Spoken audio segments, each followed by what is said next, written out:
Hey there mga my loves, Gemini! Thank you so much for always staying here with me in this channel, babe. So before we start your reading, reminders muna staying dito for everybody.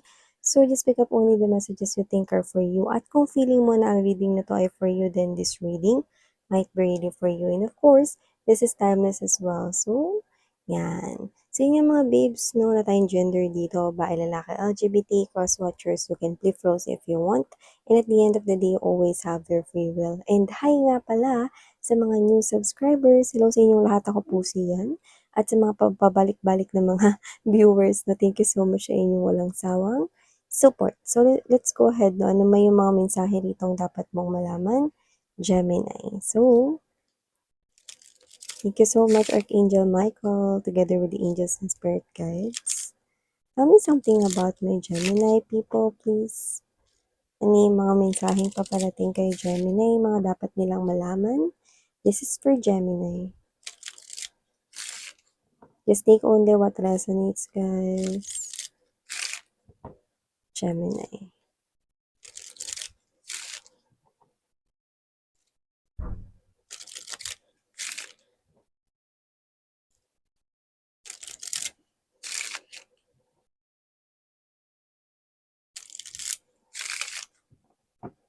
Okay, so ilatag muna natin Gemini bago natin i-read ang mga mensahe here for you, guys.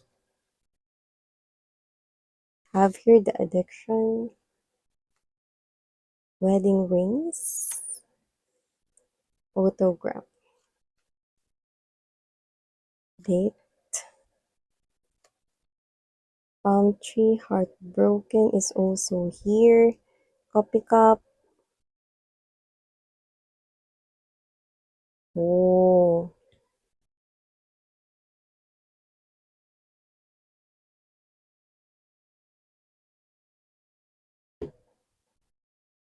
okay.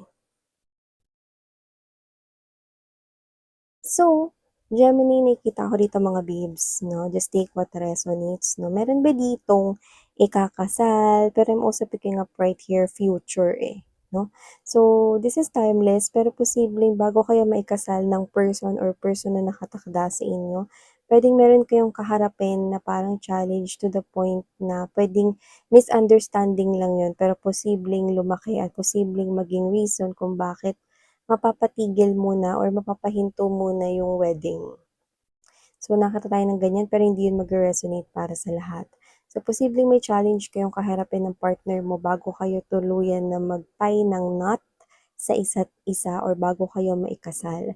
So, nakita ko rito na parehas kayo rito na parang mag-undergo sa emotional parang turbulence, no, emotional turbulence na parang kayo to na hindi nyo alam kung ano nangyayari to the point na ah, kayo ba talaga ay meant to be or whatever. Pero I do see na kayong dalawa ay meant to be. It's just that the universe could possibly be testing you. Sabi ko nga sa inyo, it's more likely a misunderstanding here. So, nakikita ko rito na magkakaroon ng heart-to-heart conversation sa inyong dalawa and you will end up getting back together. No, it's just a misunderstanding though. It's not something here that you need to be anxious about.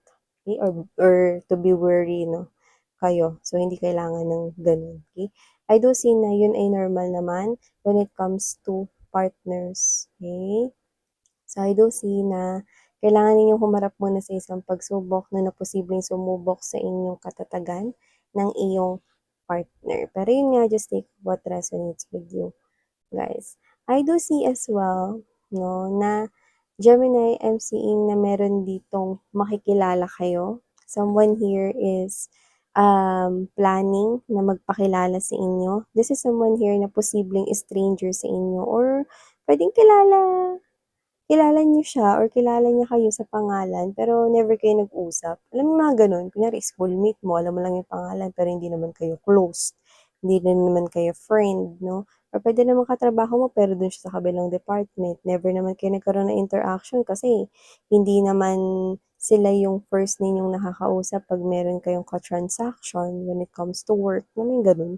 So, kung sino man to, nakita ko dito that this person here is focusing or nagpe-pay ng attention sa'yo dito. But, the red flag is waving. nakikita ko rito na posibleng may mga ano yan, unhealthy behaviors, no, na dinidil yan sa kanyang life. And for some reason, hindi ko nakikita na nakokontrol niya yon. Wala siyang control over dun sa addiction niya na yun. It could be anything. Pwedeng pag-iinom ng alak, pagsusugal, no? So, wala siyang control dun. Mas nakokontrol siya ng addictions niya kesa nakokontrol niya yung addictions niya. So, just take what resonates. No? That is a new person appearing here kasi wala naman kayong nabuong tie na matibay. So, ibig sabihin, no, posibleng stranger pa ito talaga sa'yo or this person here is posibleng hindi kayo nag-uusap pa. Pero this person likes you. So, posibleng mag-initiate siya rito ng conversation or ng communication. And I do see that this person here will be asking you out on a date, meeting you in person. Yeah, you will probably know na like ka niya, pero yun nga may red flag na natataas dito. So, posibleng ito yung bagay na kailangan mo sigurong tandaan when you're dealing here with this person. For some reason, literal na sunglasses yung nakikita ko rito. So, posibleng siya ay mahilig magsuot ng sunglass kahit na wala siya sa beach or kahit hindi siya rito kahit hindi maaraw 'no, posibleng maporma siya or whatever nakita ko rito. Just take how that resonates, yan. But for some reason, I'm seeing that this person here, posibleng, isa sa mga charm niya is marunong siyang kumanta or maganda yung boses niya, yan. Okay? So, watch out for the red flag, yan. This is someone here who is planning to approach you, okay, like kanya. So, maliban diyan, nakikita ko rin dito mga babes 'no, ito maganda.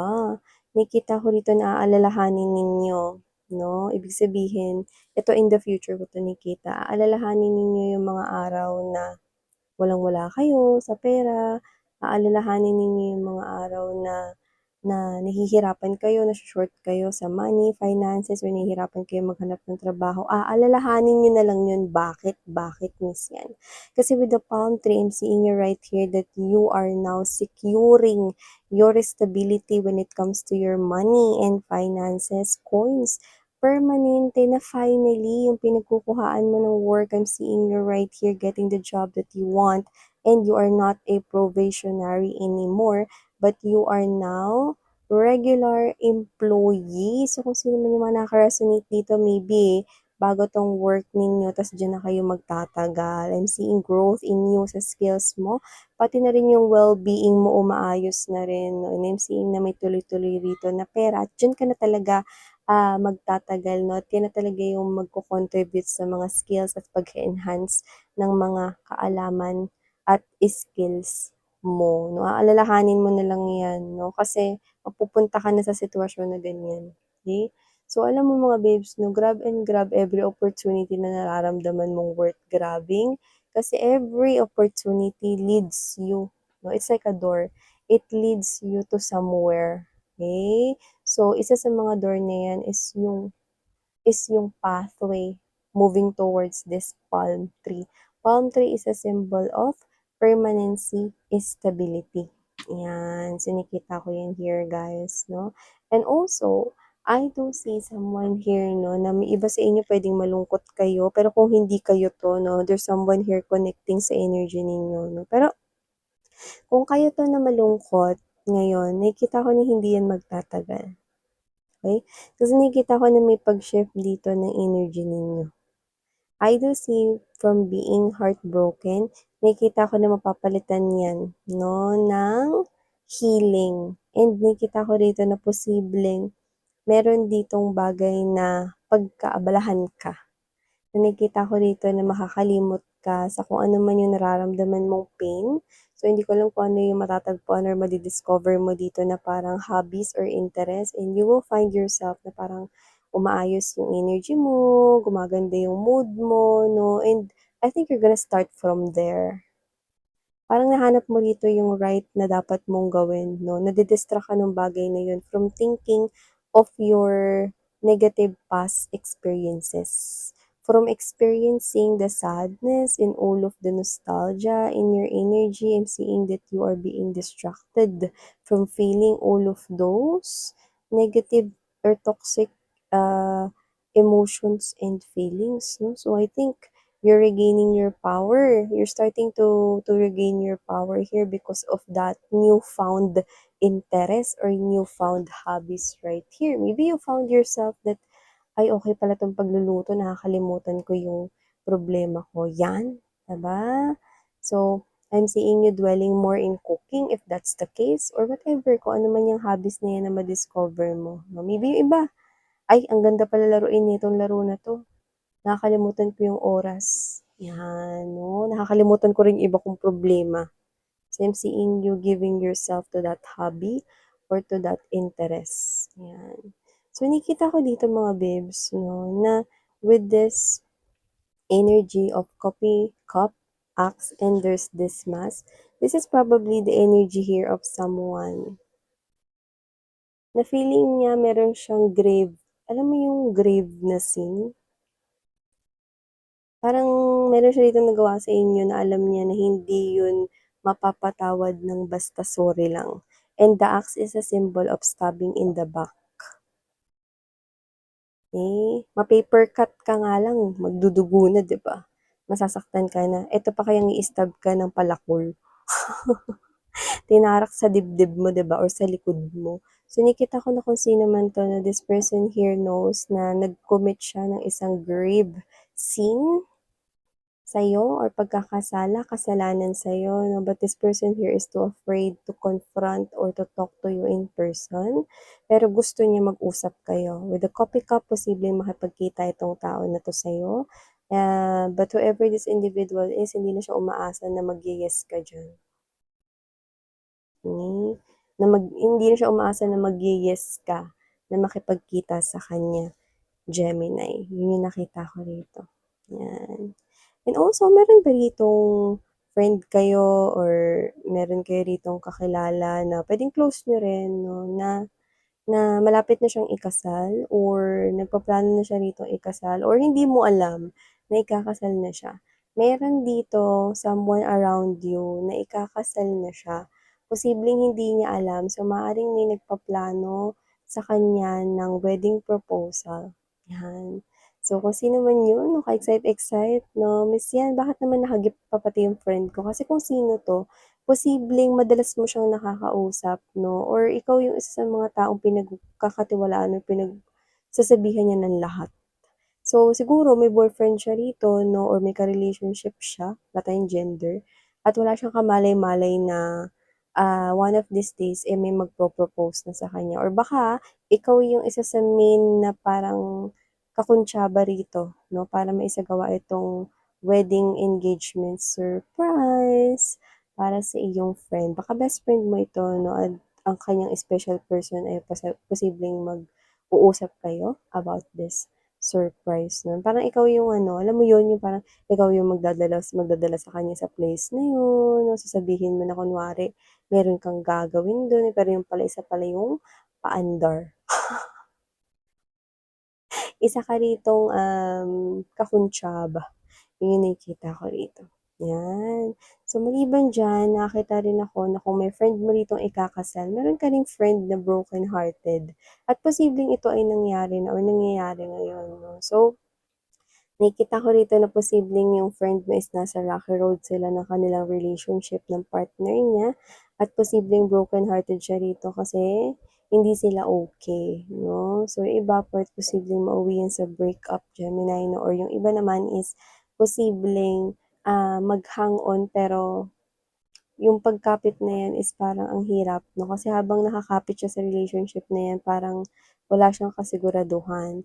So, nakikita ko dito na kung sino 'tong friend mo na 'to, na maybe this person here is seeking the right advice and I think you are the one, na tamang tao na hingan niya rito ng advice at baka yun yung iniisip niya. So, maaaring lumapit yan sa'yo kahit na, hindi mo yan unang i-approach, okey? Parang out of all the people na nakakausap niya, you are the one na pagkakatiwalaan niya at isa sa mga hindi kinukuda yung kwento niya sa iba niyo pang friends. May iba kasi tayong friends na ano, eh, 'no, pinagkuwentuhan natin ta's ikukuwento rin sa iba nating friend, 'no, 'di ba?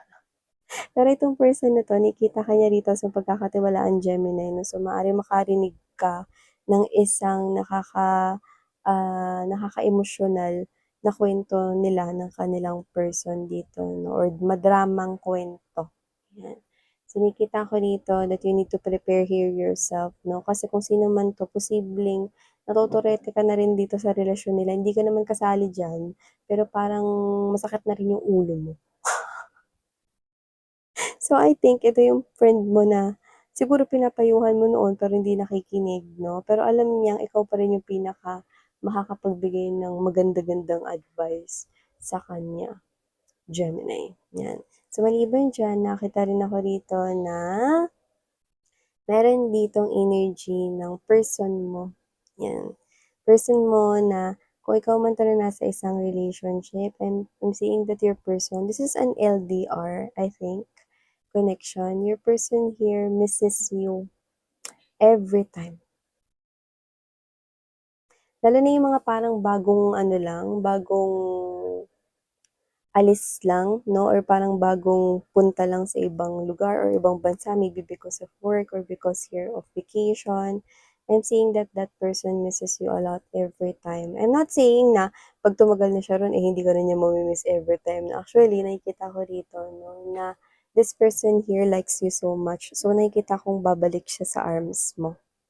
After the contract, is matapos, that person will come back to you or after the goal na makapag-ipon 'no, from that country or from that work, I'm seeing that person coming back to you.